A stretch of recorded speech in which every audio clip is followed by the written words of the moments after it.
But then the question is what does that then do differently that I can't get from the Rogue Ally or the Steam Deck, which actually then plays games that aren't available to me?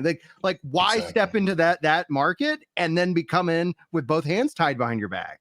Yeah, I do want to before I lose my train of thought, I do want to try and spin some analysis out of this this absolute dust bowl tumbleweed of a 22-minute nothing podcast, and pull something out of my ass. Which is that, again, to harken back to, I want to draw a parallel with the 2013 announcement and how damaging that was to the Xbox brand. The idea that they were going to become about more than the traditional sort of narrow scoped idea of gaming, that they were going to branch beyond that. And that was going to be appealing. That was going to be something that was going to be in demand, that people wanted for whatever reason. And it wasn't. Like, the entire gaming populace, at least console gamers, pushed back on that. And they said, we're not interested in that. And the Xbox brand suffered irreparably. And so what changed, I went on a whole, monologue about this last week, which is the only reason why anybody might actually know who I am, what changed was in 2020 or 2019, I can't remember, when the consoles were about to come out, they started changing their messaging, and Phil started talking directly to gamers and talking directly to the maligned, aggrieved Xbox base and saying, hey, we're going to go out, we're going to buy a Bethesda, we're going to compete, we're going to make some great games, we're going to make Fable, we're going to make Hellblade 2, we're going to make Halo really good, we're going to put Starfield exclusive to our platform, we're going to make sure that that's the game of the generation. We're going to do all these things, we're going to get back in this race, we're going to, it'd be like every year in football or whatever your favorite sport is, people who are watching, it's like, this is our year. Dallas Cowboys fans, this is our year. We're going to the Super Bowl, right? Like, let's go. And you need that. Like, if you just lose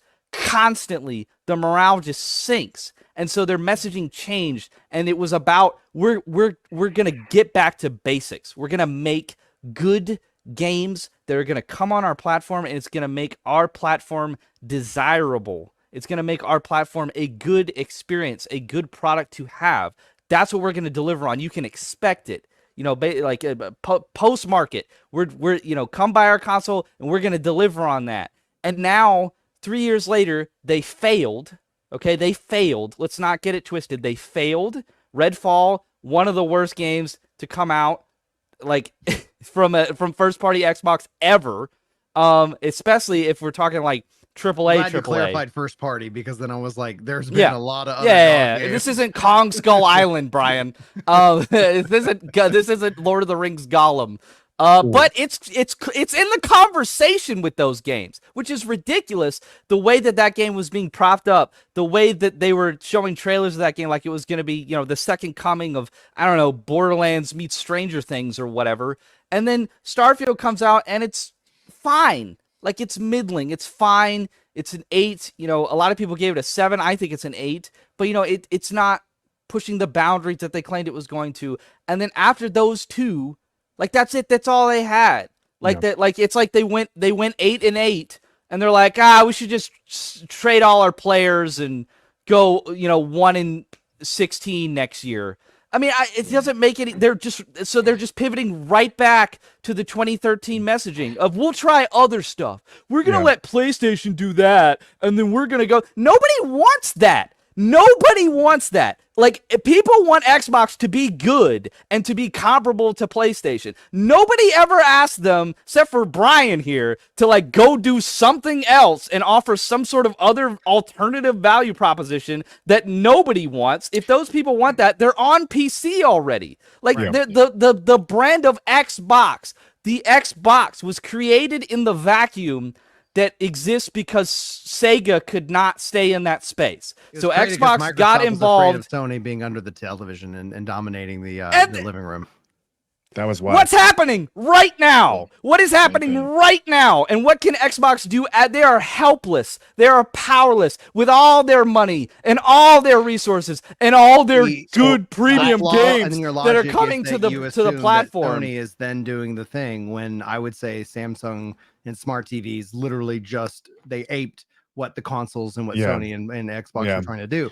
Not that they're like I'm dogging on any of their sales. I'm just saying J-Dub, it's like it's all the future. So no, it's the future. Literally right now. The future. In the future, Xbox will matter again when it's the cloud and on your phone and it's the future. It hasn't been the future for a decade. They have done nothing in a decade. You're fighting a ghost here. You're shadowboxing, and let's put you back to school.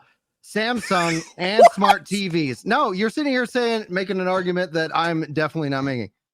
The YouTube, the Netflix, all of your apps and television and all that stuff is just an app on your TV now. It literally apes what the Xbox originally and what Sony used to do. Like Netflix was the biggest like installed through the old consoles, especially on the 360 and the PlayStation 3 era. That's when that whole took off. But then TVs, which they tried to push TVs into this 3D TV, and everybody's like, that's stupid. And then essentially they went with, smart TVs. That's what people want. They want, really nice pictures and really nice screens. Turns out it does all these things. That then takes away one of the big selling points. Like, why is the PS2 one of the highest selling consoles of all time to this day? It is the highest. But it's the player. But the only reason that happened, though, the only reason that, and people keep bringing this up, that's PlayStation. Yes, it is the number one most. The red herring. But the only reason is because that generation, the console itself sold for 13 years. Literally sold for 13 years. They produced that console for 13 years. Yeah.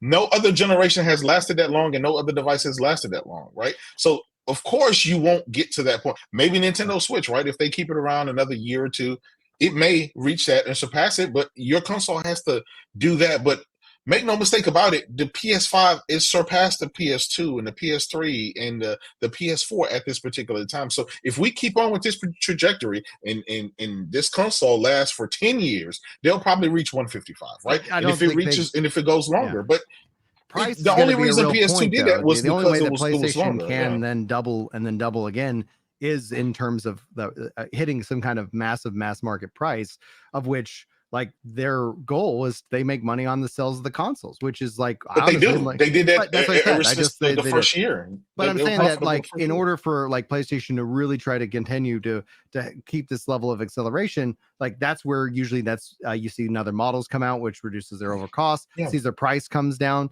And right now, like especially with inflation and things like that, that's another thing that's pushing and keeping the price from truly falling, because as everything is going up in price, technically these systems are actually getting cheaper, but people are feeling pinched and people are feeling absolutely like game. Now, one of the things about technology, going back to Kirk's points, because there is some future technology that when they talk about the next biggest leap in technology, the only two things that come to my mind are AI and with cloud. And so if we're talking about them putting in AI generation chips that are going to help do whatever, both things that people don't want, cloud and AI. I think that's a generational thing, Kirk, because when you start looking at what Apple's doing with their handheld and the fact that, like, I was talking with 30 last night on his podcast, shout out to 30 and Still Gaming. He plays his xCloud, his Xbox games on his Meta Quest 2. Which it's like, it's all being processed and rendered. And he's like, it's great. I have this ultra massive screen. I'm playing these games, having a great time. And so it's that I think when we talk about the future tech, like I think will be a generational divide where people, just like they're saying, I'm never going to go digital. I'm going to have physical media. And then at some point, like there's going to be a hard drawn line in the sand. I think essentially at some point, like, one of these consoles will, or both, maybe even the PS6 will be an always online console, because they're going to tap into cloud compute to keep costs down. So they don't have to sit here and say, we don't have to put like all of the stuff physically in there, but we're going to make sure we have cloud compute so we can compete. That's a great point, because I want to go back to what Kirk said when Kirk said no one wants that. Microsoft wants that. And I want to revisit a few great points. Supply and demand. Supply and demand. There's no demand. Kirk, listen here. Okay, so Jay, you brought up a great point, which is that Microsoft's one of the most profitable companies in the world, right? And the gaming aspect of that profit is minuscule. So you have to say, well, what's the core competency of a company like Microsoft? It is cloud infrastructure, it is networking, it is that type of technology. Any business segment internally is going to try to follow that model, subscription service and all of that. So I that's why I think, Brian, you're spot on, and it's easy to read the tea leaves, is because to them, they want that business model to be similar in terms of what gaming is to the rest of the market. And they have so much infrastructure and footprint. They can make that technological leap into the gaming space. It's already everywhere else. I'm a cloud architect. Sure, That's sure, what they I could do. do it. They could do it, but we'll get. Here's the thing: they could do it, right? But